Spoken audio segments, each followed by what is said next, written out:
Jada looked over creation, and he saw that it was good. As a reward, or maybe because he just liked how things were going and wanted to create more, he visited the modes as they were dancing one day, after days had been created, and told them his next big plan. To each of them, he was going to give their very own race, crafted after their likeness, to roam Allendria and live out the will of each mode.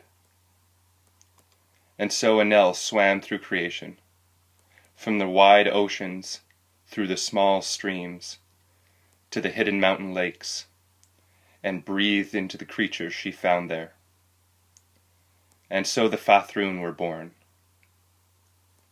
beautiful men and women who rose from the waters to become the caretakers of Allendria, tending to land and sea.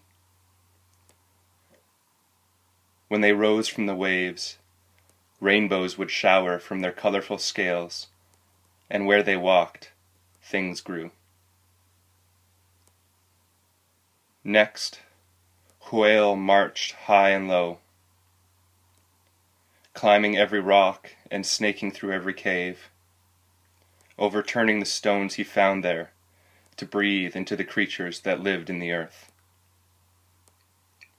And so the Koo-ra-jin were born, mighty lizards who could crawl close to the ground or walk upright, and guardians of the secrets of the earth that they have gathered together. Durain wandered far.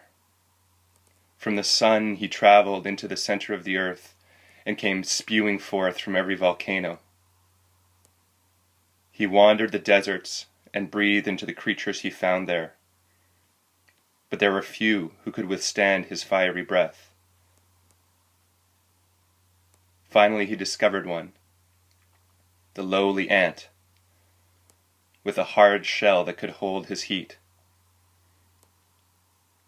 And so the Slaim-ur were born, desert-dwelling insects that live in great hives in the deep desert, where men fear to tread.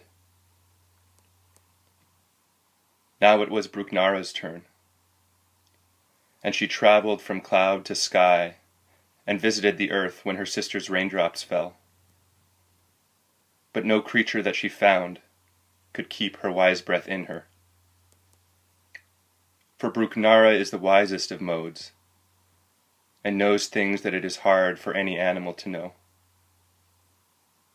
And so Bruknara took her breath itself, and fashioned it after the likeness of a creature, and the Krin were born, the children of the clouds who cannot be everywhere at once, but certainly can stretch themselves thin enough to watch over much of creation. And so the ancients were born, the reptilian Koo-ra-jin with secret rituals, the Fahrthrun with rainbow scales, the Slaim-ur who lived in insect colonies in the desert, and the Krin, the cloud watchers. And Jada heard the Jadinis sing praises, and saw the modes dance with their creations, and it was good.